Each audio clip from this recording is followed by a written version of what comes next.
பௌர்ணமி நாளில் அன்னாபிஷேகம் காண்பவர்க்கெல்லாம் கை கூடுமே பெரும் புண்ணியம். உடலை செய்து உயிரை தந்து உணவையும் தந்த உத்தமனாம். உடலை செய்து உயிரை தந்து உணவையும் தந்த உத்தமனாம்.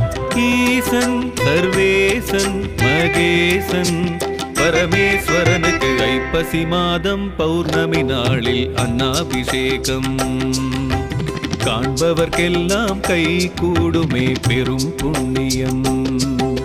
நம சிவாய நம சிவாய நம